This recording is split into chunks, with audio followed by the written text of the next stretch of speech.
The Dhammapada, Chapter 10, Daṇḍa Vagga, the rod or punishment.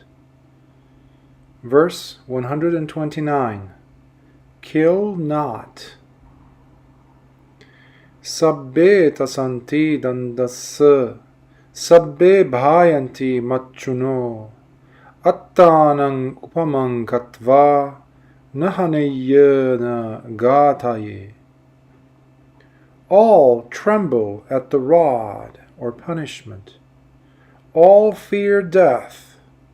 Comparing others with oneself, one should neither strike nor cause to strike. The bhikkhus who quarreled over a temple. Once, a group of bhikkhus were cleaning up a building in the Jetavana monastery with the intention of occupying it, when they were interrupted in their task by another group of bhikkhus who had arrived at the scene. The bhikkhus who had come later told the first group of bhikkhus who were cleaning the building, "We are elderly and more senior to you, so you had better accord us every respect and give way to us. We are going to occupy this place, and nothing will stop us from doing so." However, the first group of bhikkhus resisted the unwelcome intrusion by the senior bhikkhus, and did not give in to their demands, whereupon they were beaten up by the senior bhikkhus till they could not bear the beatings and cried out in pain. News of the commotion had reached the Buddha, who, on learning about the quarrel between the two groups of bhikkhus, admonished them and introduced a disciplinary rule, whereby bhikkhus should refrain from hurting one another. Verse 130. Life is dear to all. Sabbe tasanti dandassa, sabbe sang jivitang piyang, attanang upamang katva, nahaneyana ghataye. All tremble at the rod and punishment. Life is dear to all. Comparing others with oneself, one should neither strike nor cause to strike. The second quarrel. After having exchanged blows over the incident at the Jetavana monastery, the same two groups of bhikkhus quarreled again over the same building. As the rule relating to physically hurting others had already been laid down by the Buddha, this particular rule was strictly observed by both groups. However, this time one of the two groups made threatening gestures to the other group, to the extent that the latter cried out in fright.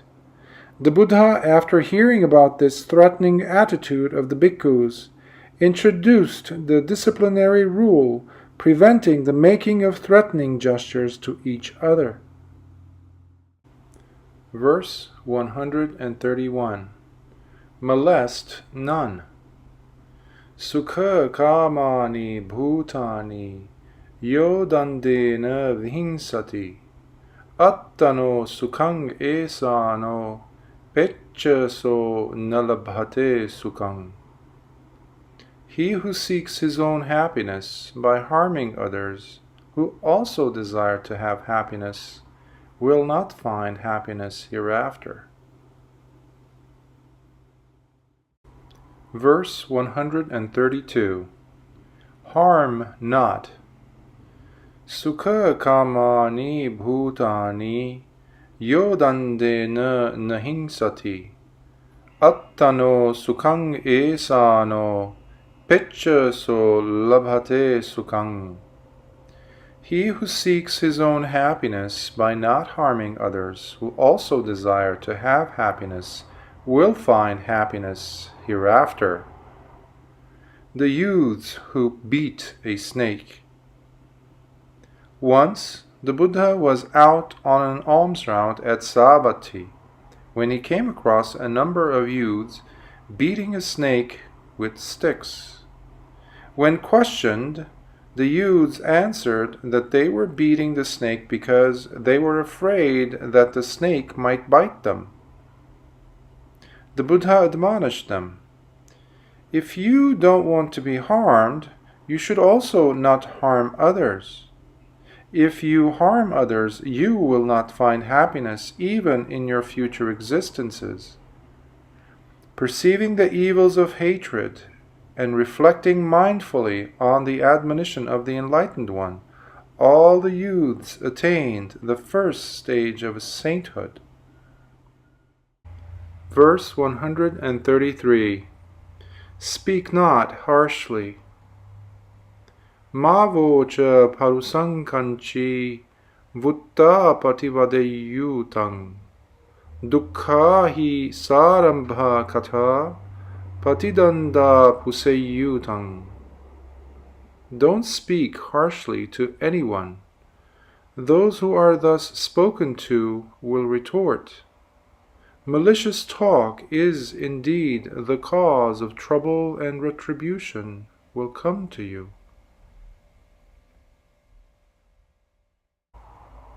Verse 134. Silence yourself. Sache nere si attanang kangso upahato yatha esa patto si nibbanang sarambho te navijjati. If you can keep yourself calm and quiet, like a broken gong which is no longer resonant, you are sure to realize Nibbana. There will be no harshness in you. The monk and the phantom woman. Kundadhana. Since the day Kundadhana was admitted to the order, the vision of a female was always following him. This vision was seen by others, but Kundadhana himself did not see it, and so did not know about it. When he was out on an alms round, people would offer 2 spoonfuls to him, saying, "This is for you, Venerable Sir, and this is for your female companion." Seeing the bhikkhu going about with a woman, people reported the matter to King Pasenadi of Kosala. They requested the king to investigate this happening. So, the king went to the monastery where the bhikkhu was staying. Hearing noises and voices, the bhikkhu came out and stood at the door, and the vision also appeared not far from the bhikkhu. Knowing that the king had come, the bhikkhu went into the room to wait for him. As the king entered the room, the vision disappeared. When questioned, the innocent bhikkhu replied that he saw no woman. The king wanted to make sure, and he asked the bhikkhu to leave the room for a while. But when the king looked out, again he saw the woman. But when the bhikkhu returned to the room, the woman now was nowhere to be found. The king concluded that the woman was not real, and so the bhikkhu must be innocent. He therefore paid respects to him and invited the bhikkhu for alms food. When other bhikkhus heard about this, they were puzzled and said to him, "O bhikkhu with no morals, now that the king, instead of accusing you, has invited you for alms food, you are doomed." Kundadhana retorted, "Only you are the ones without morals. Only you are doomed because you are the ones who go about with women." When the matter was reported to the Buddha, he admonished Kundadhana, "My son, did you see any woman with the other bhikkhus that you have talked to them thus? You have not seen any woman with them in the way that they have seen one with you.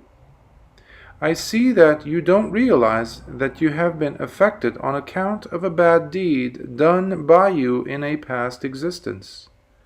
Now I will explain why you have an image of a woman following you about. You were a deva in your last existence. During that time, there were two bhikkhus who were very much attached to each other.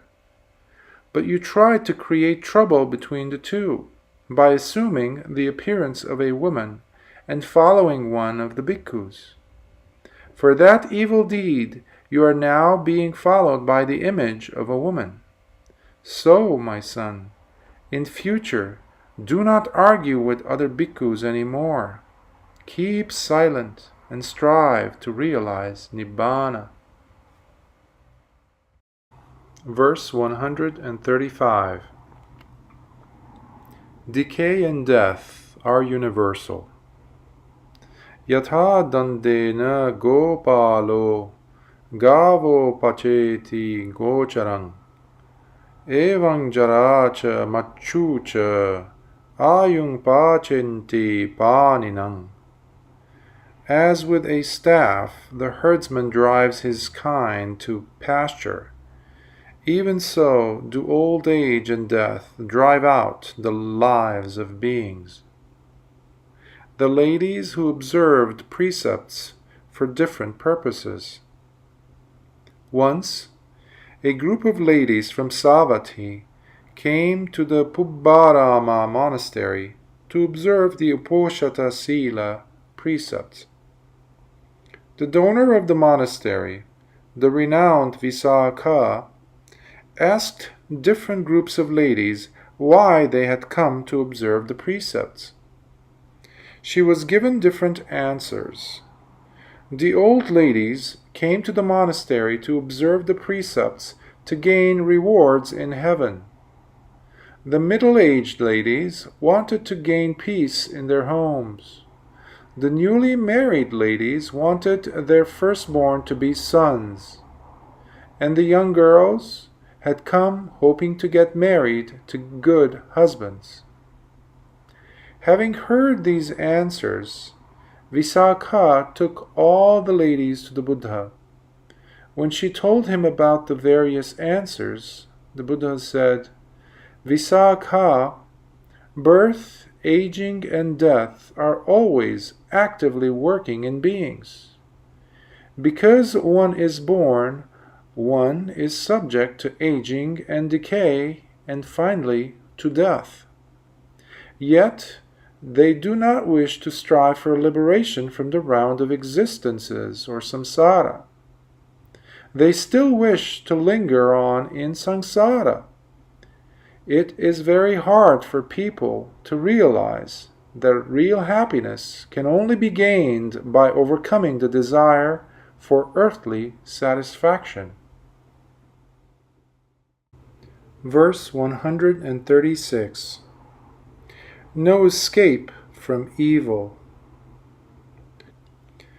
Atha papani kammani karambalo nabujjhati sehi kammehi dummedho aggi daddho va tappati. So, when a fool does wrong deeds, he does not realize their evil nature. By his own deeds the fool is tormented, like one burnt by fire, paying for his evil deeds. Lakkana. Once, as Venerable Mahamoggallana was coming down a hill with Venerable Lakkana, he saw a spirit, or a peta, in the form of a large snake, and smiled to indicate to others that he had noticed this strange creature. When they were back at the Jetavana monastery, in the presence of the Buddha, Venerable Mahamoggallana told Lakkana about the snake, with its long body burning in flames. The Buddha said he himself had also seen that very peta soon after his enlightenment. The enlightened one then revealed that a very long time ago, that particular peta, or spirit, was a thief during the time of Kassapa Buddha. As a thief and cruel-hearted man, he had set fire to the house of a rich man several times. And not being satisfied with that, he had also set fire to the monastery donated by the same rich man to Kassapa Buddha while he was out on an alms round. As a result of those evil deeds, he had to suffer for a very long time. The Buddha then remarked, "Bhikkhus, fools, when doing evil deeds, don't know them as being evil, but they cannot escape the evil consequences." Verses 137 to 140. He who offends the innocent comes to grief.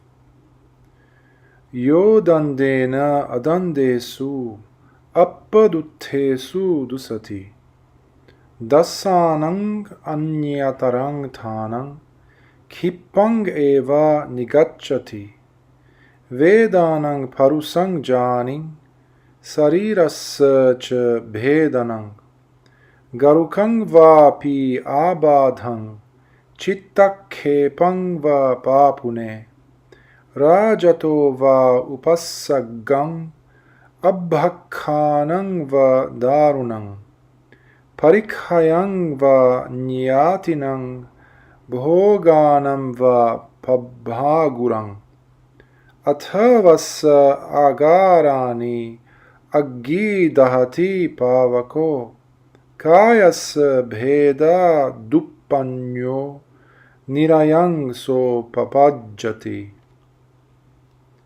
He who does harm with weapons to those who are harmless and should not be harmed will soon suffer any of these 10 evil consequences. He will be subject to acute pain, disaster, bodily injury, or even grievous sickness or loss of mind, or oppression by the king, or heavy accusation, or loss of relatives, or destruction of wealth, or ravaging fire that will burn his house. Upon the dissolution of the body, the fool will be reborn in hell. The untimely death of Venerable Mahamoggallana. Once, the Niganta ascetics planned to kill Venerable Mahamoggallana because they thought that by doing away with him, the fame of the Buddha would also be diminished. So they hired some assassins to kill Mahamoggallana, who was staying at Kalasila near Rajagha at that time. The assassins surrounded the monastery, but Venerable Mahamoggallana got away by using his supernormal power. Thus, they could not kill him for 2 whole months. When the assassins again surrounded his dwelling place during the 3rd month, Venerable Mahamoggallana, recollecting that he had yet to pay for the evil deeds done by him during one of his past existences, did not exercise his supernormal power this time. So the assassins caught him and beat him up. After that, they left his body in a bush, thinking that he was dead.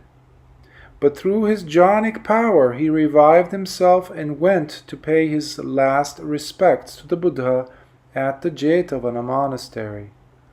But his revival was temporary, because the beating was so severe that he knew he was not going to live much longer. He informed the Buddha that he would soon attain parinibbana, the final release from earthly existence. However, before his parinibbana, the Buddha asked him to expound the Dhamma to the congregation of bhikkhus, as that would be the last time they would have the opportunity to listen to his preaching. So, Venerable Mahamoggallana expounded the Dhamma and left after paying homage to the Enlightened One. He passed away soon after. The news of the passing away of Venerable Mahamoggallana at the hands of assassins spread like wildfire. King Ajatasattu ordered his men to investigate and arrest the culprits. The assassins were caught and sentenced to death.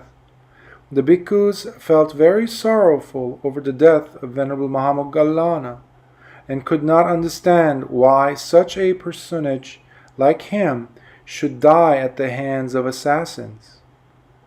The Buddha explained, "Bhikkhus, considering that Venerable Mahamoggallana had lived a noble life in this existence, he should not have met with such a death. But in one of his past existences he had done a great wrong to his own parents, who were both blind. In the beginning he was a very dutiful son, but after his marriage his wife poisoned his mind and suggested that he should get rid of his parents. He took his blind parents in a cart into a forest, and there he killed them by beating them and making them believe that it was some thieves who were beating them.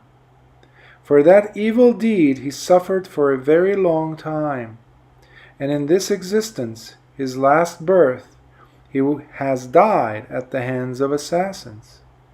Indeed, by doing wrong to those who should not be wronged, one is sure to suffer from it." A note from the author.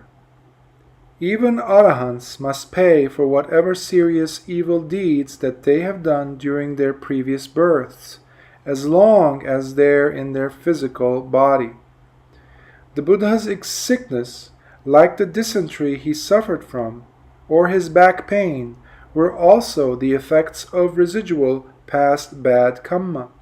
However, although they suffer from past bad karma, the arahants cannot create any new karma after becoming fully awakened. Verse 141. External penances cannot purify a person. Nagacharya najata napanka nanasaka tandila sayika va rajocha jalang ukkuttaika padhanang sodenti machang avitinna kankhang. Not wandering naked, nor matted blocks, nor filth, nor fasting, nor lying on the ground, nor dust, nor ashes, nor striving to squat on the heels, can purify a mortal who has not overcome doubts. The monk with many possessions. Bahu Bhandika. Once there was a rich man in Savatthi. After the death of his wife, he decided to become bhikkhu. But before he joined the order, he built a monastery which included a kitchen and a storeroom. He also brought his own furniture, utensils, and a large stock of rice, oil, butter, and other provisions.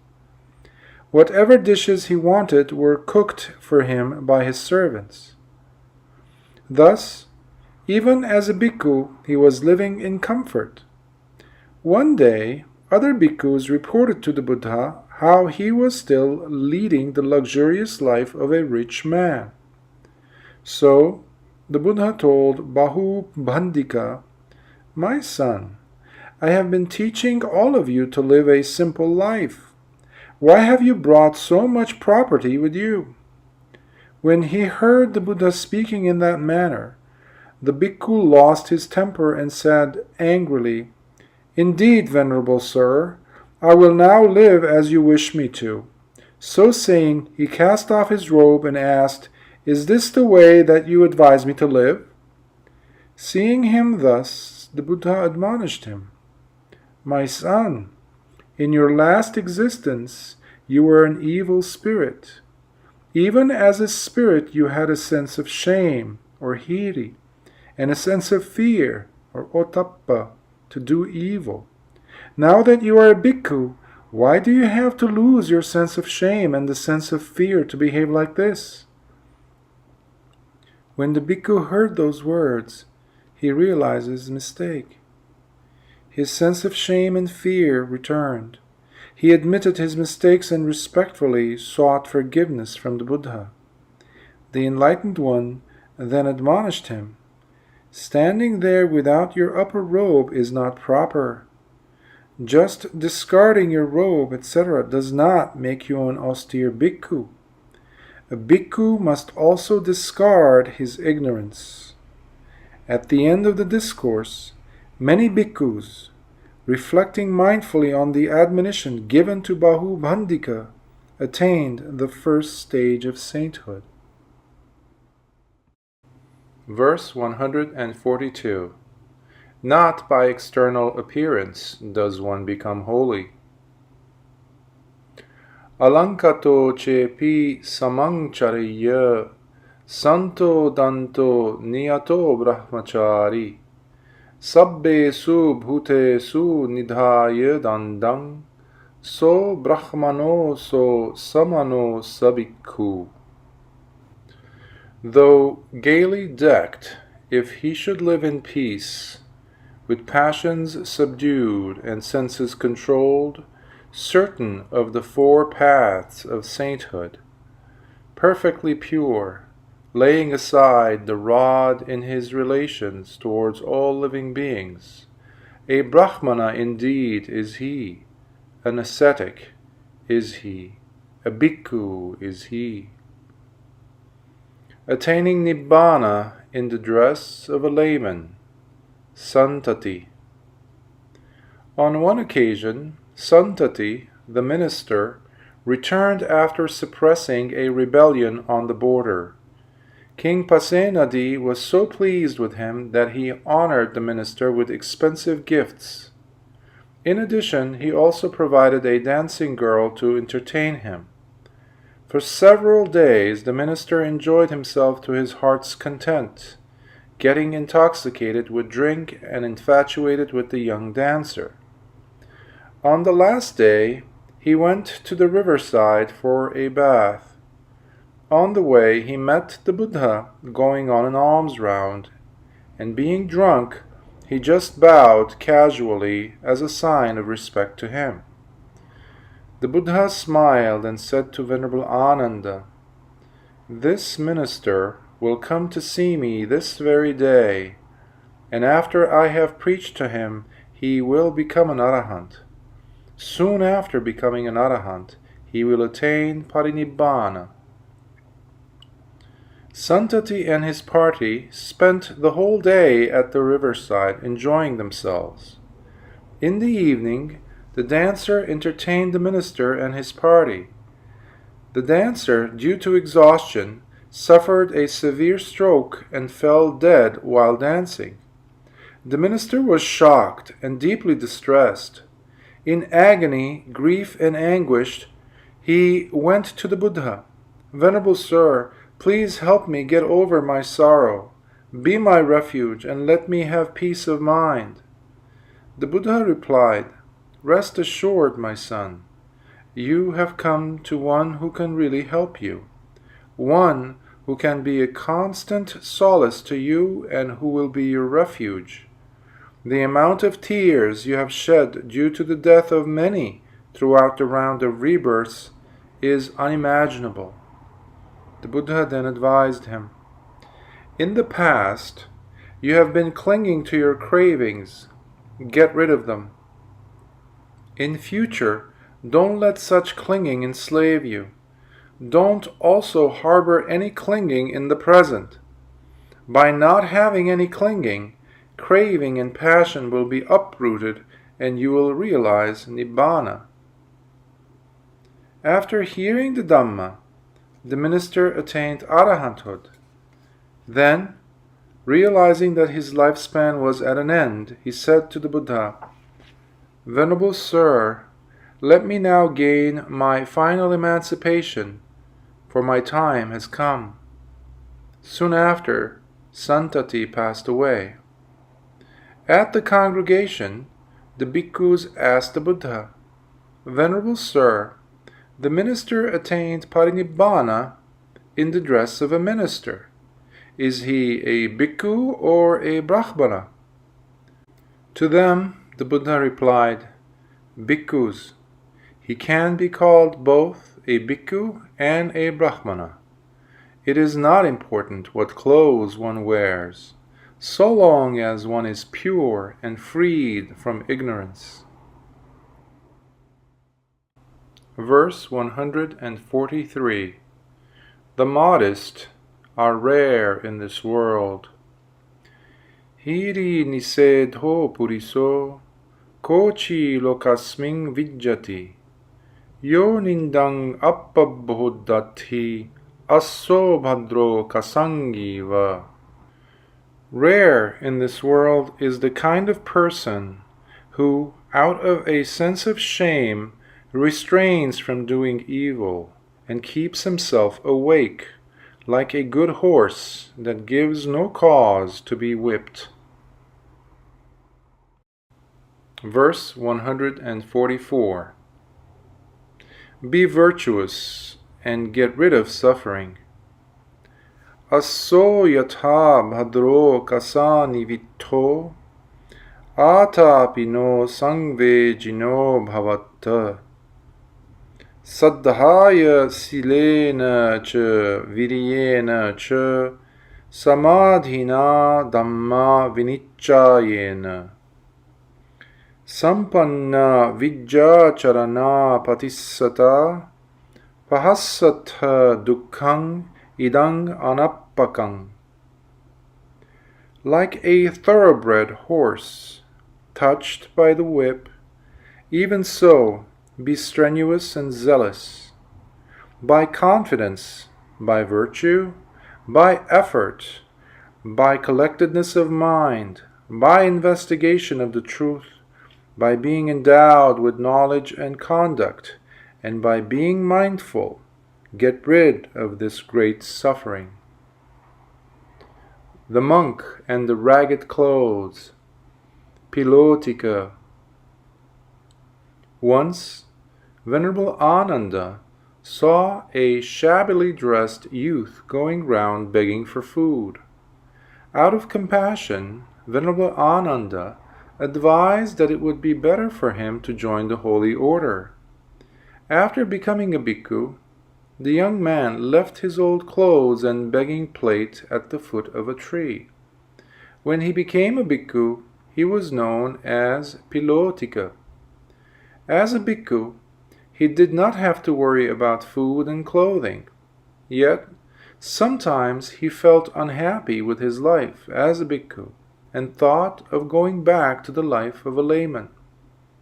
Whenever he had this feeling, he would go back to that tree where he had left his old clothes and plate.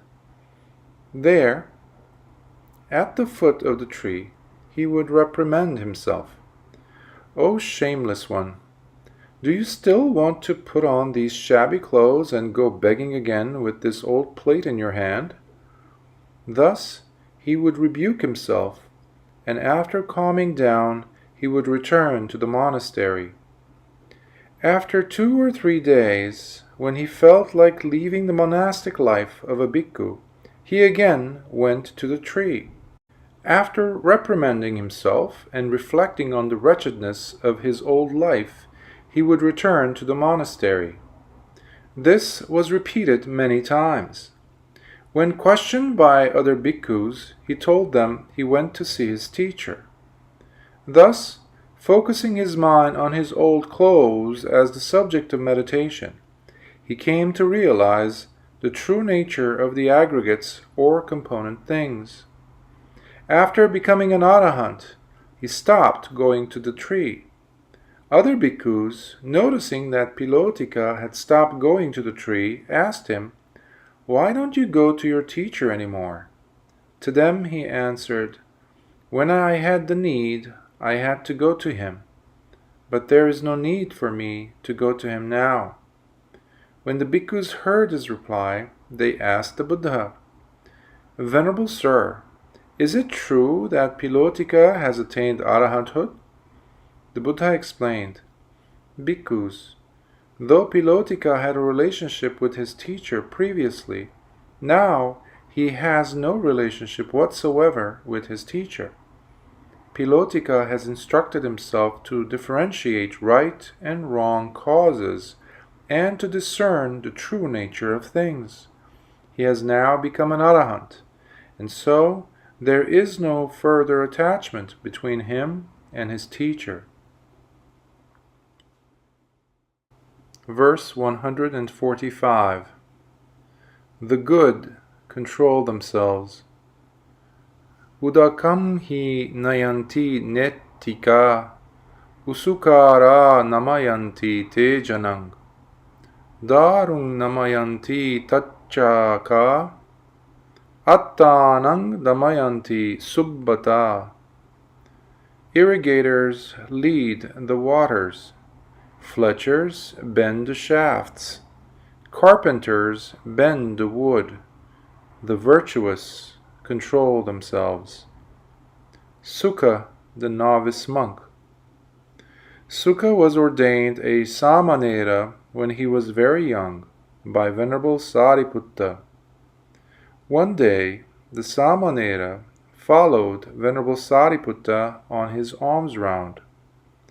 While doing the round, they came across some farmers irrigating their fields, some fletchers straightening their arrows, and some carpenters making objects like cartwheels, etc.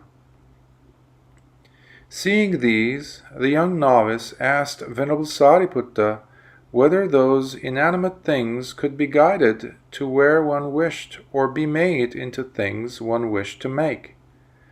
Venerable Sariputta told him that these are possible if one has the required skills. Sukha then reflected that if this were so, there could be no reason why a person could not tame his mind and practice tranquility through insight meditation. So, he asked permission from Venerable Sariputta to return to the monastery. Confined to his room, he practiced meditation in solitude. Devas also helped him in his practice by keeping the monastery very quiet. That same day, Sukha attained arahanthood. In connection with this, the Buddha told the congregation, when a person earnestly practices the Dhamma, even the Devas give protection and help. I myself have kept Sariputta at the entrance, so that Sukha should not be disturbed. Having seen the farmers irrigating their fields, the fletchers straightening their arrows, and the carpenters making cartwheels and other things, he trained his mind and practiced the Dhamma. Thus, he has now become an arahant.